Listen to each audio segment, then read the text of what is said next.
You've seen them before. The photos that feel like they were pulled straight out of a film. They carry emotion, atmosphere, and a sense of story. Cinematic photography isn't about slapping a teal and orange preset on a moody photo.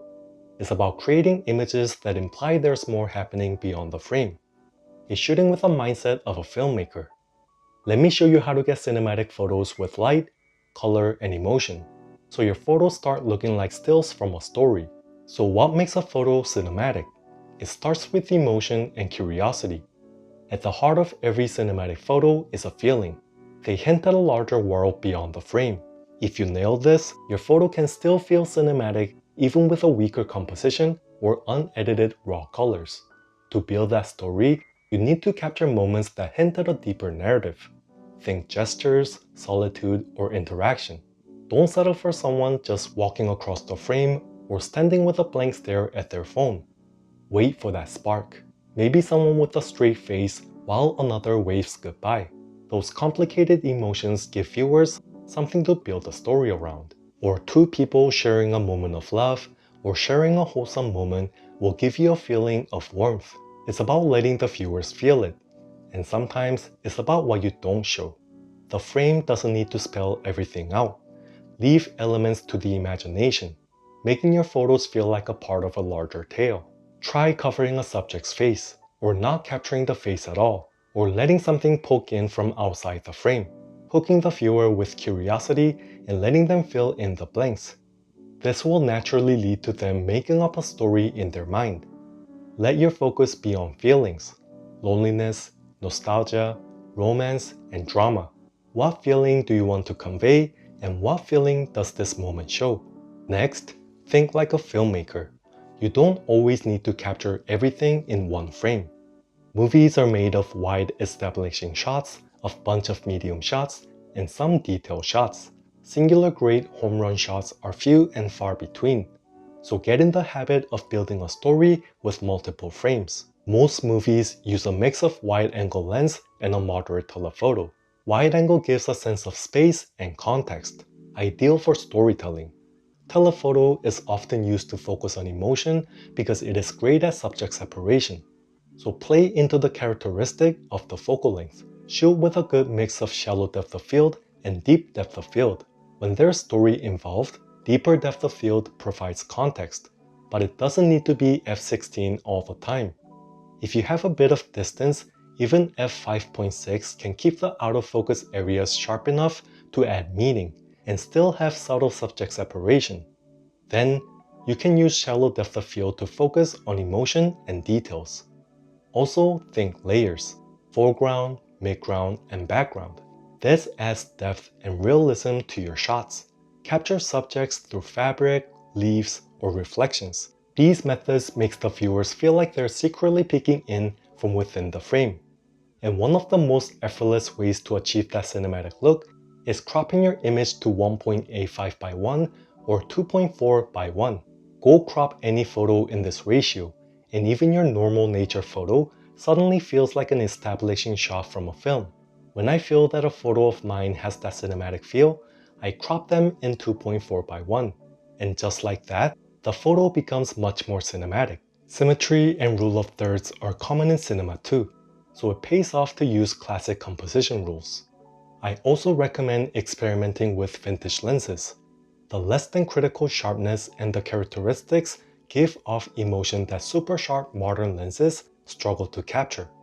Vintage lenses with distinct characteristics are the Helios 44-2, Vivitar 28mm f2.5, Mirror 1B, and Jupiter telephoto lens. The upside is that they're very cheap. The downside is that you need an adapter to fit them on your camera, and they're manual focus lenses. Experiment with different angles too. Shooting from a lower angle makes your subject appear larger and more authoritative. So try shooting from the hip. It's subtle, cinematic, and often much more visually pleasing than photos from eye level. Tilting angles for crooked horizons can create a sense of uneasiness or action, pulling you into the moment with energy.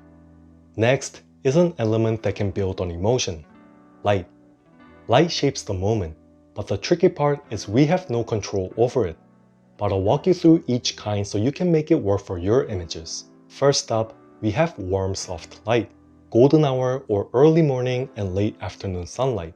These create low-angle light that adds depth and nostalgia. Perfect conditions to work in because most light used in movies is soft and flattering. Within this light, you've got options to play with. Backlighting creates silhouettes that add mystery by hiding facial features, while that subtle rim light emphasizes your subject's presence. Then there's sidelight, which is associated with cinematic visuals. It brings out texture and creates depth. Try to capture the face from the shadow side. It creates dramatic contrast. It allows the light to wrap around the subject, revealing form and texture. Next, we have front-facing light, offering a clear view of your subject that feels open and approachable. But it is also possible to create some tension within this light by having a part of your subject covered in shadow. Speaking of dramatic visuals, the sharp shadows of harsh midday light can also create drama. People squinting or covering the sun tell a tale. Then there are night scenes, usually associated with mood and mystery because a lot of details are lost in the shadow. People walking in front of neon signs or car lights create contrast and atmosphere, emphasizing your subject with backlighting. Street lamps are also a great way to highlight your subjects in this setting. Nighttime photos have its own vibe. Then there's overcast light. Cloudy days offer soft, even light that complements your subject. It carries a calm, melancholic mood, so whatever light you get, there's always a cinematic angle. Another method to get that cinematic look is editing colors. Color is a powerful tool to amplify emotion into your photos. Ever notice how you can certainly tell that what you're watching is a movie, TV drama, or the news? It's all about the colors they use. But every movie is different, so you can be too. There are no strict rules given the variety of genres, so feel free to experiment with it. Using muted tones will give your photos a calm and serious look. You might have noticed that unless the movie is comedy or happy romance, they tend to have toned down colors. This is a trick you can use. Teal and orange is a classic. It's very fitting for dystopian or night photography. When I edited my night photos with futuristic vibe, the teal and orange look was spot on. Another approach is lifting the blacks and pulling down the highlights. This adds a softer filmic contrast. When I want a vintage classic look, I tweak the S-curve and add a slight green tint to it. Only 1 to 3 so you can barely even notice it. This brings out the presence of the blacks ever so slightly. Of course, a lot of movies use deep blacks. This is just to give you an idea of different ways to experiment with color to convey the mood you want. Speaking of green tints, adding them to the image is very common in cinema. Adding it after muting the tones down can amplify the cinematic look. I try to avoid overly clear and sharp photos, so I bring down the texture, clarity, and sharpness to soften the edge, and mute secondary hues in editing to keep the mood focused on your subject. You might have seen a video on YouTube titled, "Why do movies only use 3 colors?" That's the idea behind it. Also take note of the feeling that specific colors carry. For example, blues evoke calm or melancholy. Reds evoke passion or danger. Now for some extras. I definitely recommend using a mist filter. It blooms the highlights and has a soft roll-off that tones down the digital harshness. It works great for exaggerating the presence of sunlight and artificial light. I found that 1/8 strength or the weakest strength from any brand keeps the effect subtle and natural. And stick to shooting horizontal because no cinema is shot vertically, except for posters. It's not impossible to achieve the look, and I do shoot vertically to include the glowing city lights, but horizontal orientation will help you nail the cinematic feel more consistently. Cinematic photography isn't about copying movies, it's about feeling like one. Because without hiring actors or models, it's near impossible to really replicate an exact cinema look. Use light, color, emotion, and composition to create stills that suggest there's more to the story. So do you have a method that helps you achieve that cinematic look? Share it in the comments because I could use your help too. And if this video helped, then hit the like button and subscribe because it keeps the channel going. Thank you, and I'll see you in the next one.